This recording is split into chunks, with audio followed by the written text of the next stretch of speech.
आज मैं आपको एक कहानी सुनाऊंगी और कहानी के माध्यम से अपनी बात रखना चाहूंगी। कहानी है एक ऐसी लड़की की जो एक छोटे से गांव में रहती थी, पर दिखने में वो बहुत ही खूबसूरत थी। उसके बाल बहुत ज्यादा लंबे थे और रंग भी बिल्कुल चांदी जैसा सुनहरा, यानी गोरा चिट्टा, बहुत खूबसूरत लड़की थी। और सबसे मजे की बात, वो एक अच्छे परिवार को भी बिलोंग करती थी, एक धनाढ्य परिवार को बिलोंग करती थी।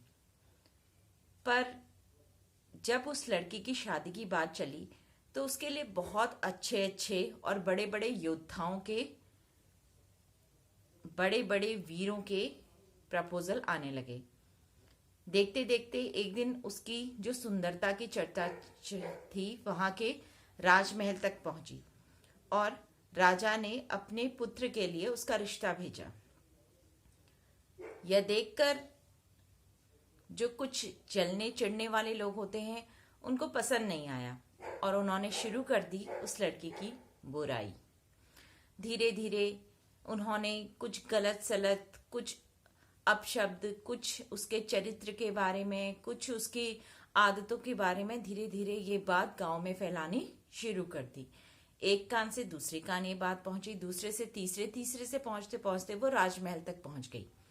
और राजा ने जब यह सुना कि उस लड़की में इतने अवगुण हैं, रंग रूप को ना देखकर उसके अवगुणों को उस पर भारी पाकर राजा ने यह रिश्ता अस्वीकार कर लिया, जबकि इसमें उस लड़की की कोई गलती नहीं थी। सुनी सुनाई बातों की वजह से उसका जो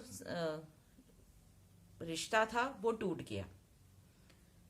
कई बार हमारे साथ भी प्रैक्टिकल लाइफ में भी ऐसा ही होता है कि हम किसी के बारे में सिर्फ सुनकर ही इमेजिनेशन कर लेते हैं, कि धारणाएं बना लेते हैं कि वो सही नहीं होगा, वो ऐसा होगा, वो वैसा होगा। हम उसके बारे में आगे जानने की कोशिश ही नहीं करते। कहते ना, जब भीड़ चिल्लाकर एक ही झूठ को बार बार बोलती है तो वही हमें सच लगने लगता है। कुछ इसी तरह हुआ है हमारी प्यारी सोन पापड़ी के साथ। एक ऐसी मिठाई जो कि हर कोई अफोर्ड कर सकता है, गरीब से गरीब, अमीर से अमीर।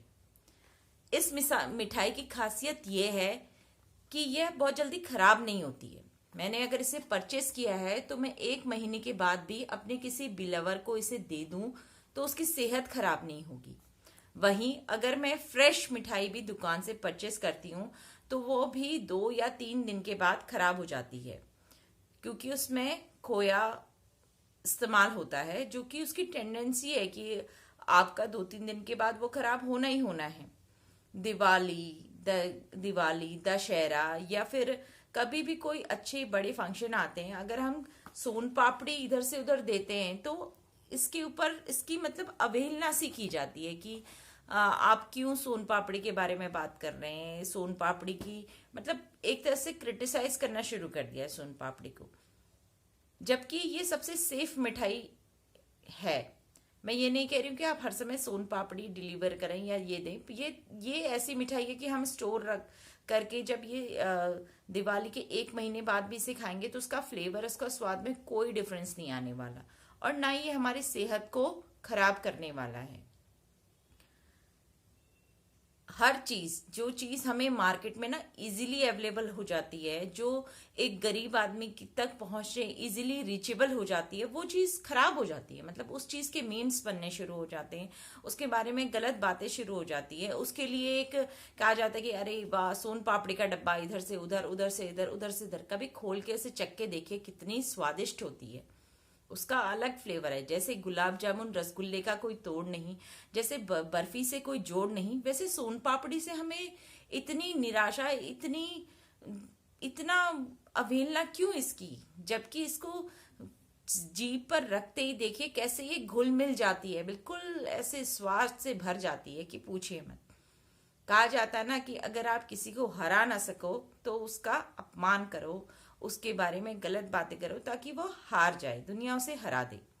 वही हाल सोन पापड़ी के साथ भी हो रहा है। मैं आप सबसे ये कहना चाहूंगी कि नहीं, ये उतनी बुरी क्या, बुरी नहीं है भाई। ये सबसे बड़ी बात कि ये हर किसी के लिए रीचेबल है, परचेस कर सकता है इसे।